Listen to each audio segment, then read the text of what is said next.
वो पहने रखना है कि वो बार बार उतार सकते हैं, पहन सकते अच्छा, हैं। उसमें ये होता है कि कुछ लोगों को, मतलब बल्कि मोस्टली लोगों को ये लगता है कि वो जो क्लियर अलाइनर्स हैं वो एक ही सेट है, वो हमने दे दिया और पेशेंट पहनेगा और वो दांत सही हो जाएंगे। नहीं, ऐसा कोई जादू नहीं होता है। हम्म। उसमें जो एवरी 14 डेज आपने वो जो सेट है वो चेंज करना होता है। तो ओके। वो केस, जिस तरह का केस है, कितने ड्यूरेशन में सही होगा, उसके अकॉर्डिंग सेट्स होते हैं, 20 सेट्स, 30 सेट्स, उसके अकॉर्डिंग उसकी जो ट्रेज होती हैं।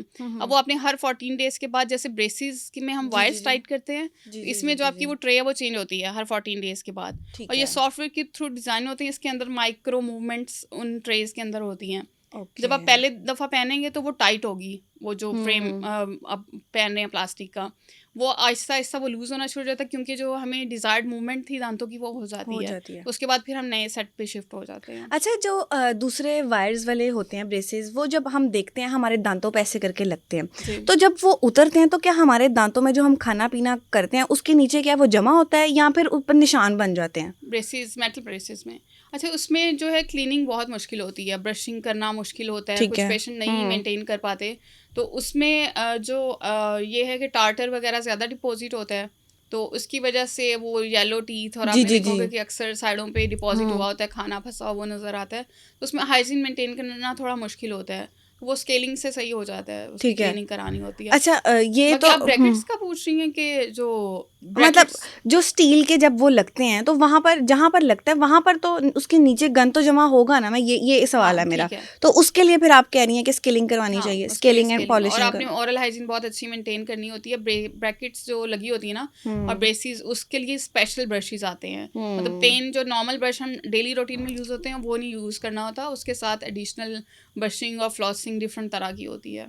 अच्छा ठीक है। अच्छा, इसमें एज का आपने नहीं बताया कि किस एज में लगवाना बेहतर है braces braces? As soon as possible. अगर आपके परमानेंट टीथ आ गए हैं, 13 साल की उम्र हो गई है, तो उसके बाद जितनी जल्दी आप करा लेंगे उतने अच्छे और उतने जल्दी रिजल्ट्स आएंगे, क्योंकि जैसे जैसे एज ज़्यादा होती है, आपकी जो बोन है वो स्टबन होना शुरू हो जाती है, तो टाइम ज़्यादा लगता हो जाते हैं, सेट हो जाएगा। आप किसी भी उम्र में ब्रेसेस लगवा सकते हैं, लेकिन उसमें यह कि टाइम ड्यूरेशन थोड़ा ज़्यादा हो जाता अगर है। कोई 25 से 30 साल की उम्र में लगवाता है तो जी, उसके भी हो जाएंगे? हाँ हो जाएंगे। आप मतलब 40 साल में भी लगवा लें, हो हाँ, हो जाएंगे। जाएँगी उसके जी लिए।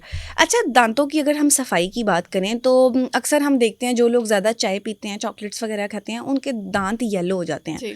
तो ये क्यों? एक तो क्या चाय वग़ैरह की वजह से होते हैं ये, या फिर सफाई की वजह से होते हैं? ये मतलब सफाई ना करने की वजह से होते अच्छा, हैं? स्टेनिंग जो दांतों पे हो जाती है, कॉफ़ी जो लोग ज़्यादा पीते हैं या जो लोग चाय ज़्यादा पीते हैं, तो उसमें एक तो आपने जो ख़्याल रखते हैं वो ये कि आपने फ़ौरन बाद कुली करनी है लाज़मी। ठीक है। ठीक है, मतलब अक्सर लोग कहते हैं कि अच्छा, चाय या कॉफ़ी के बाद कुली कर ली तो दांत सेंसिटिव हो जाएंगे, या ऐसा कुछ हाँ, नहीं होता है। आपने कोई भी जूस पिया है, आपने दूध पिया, आपने चाय कॉफ़ी कोई भी इस तरह की ड्रिंक ली है जिसमें शुगर है, तो ठीक आपने है। उसके बाद कुली करनी है। ठीक है। ओके। दूसरा जो स्टेनिंग है वो खुद से ख़त्म नहीं होती है। ठीक है, आपने उसके लिए मतलब जो परमानेंट स्टेन हो गए, जो लोग कॉफ़ी का इंटेक ज़्यादा करते हैं या जी, चाय जी। का, तो उन्होंने स्केलिंग करानी है दांतों की एवरी ठीक 6 है। मंथ।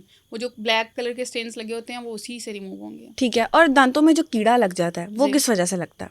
अच्छा, ये इसमें एक तो डिफरेंट तरह की रीजंस हैं, जिसमें स्केलिंग ना कराना एक बहुत बड़ी वजह है, कि जिसमें टार्टर और डिपॉजिट होता है बहुत ज़्यादा। बहुत से लोग रात को ब्रश किए बगैर सो जाते हैं। ठीक है, बिल्कुल, यहाँ पर हमारे पाकिस्तान में इसका कॉन्सेप्ट नहीं है। ऐसा ही है।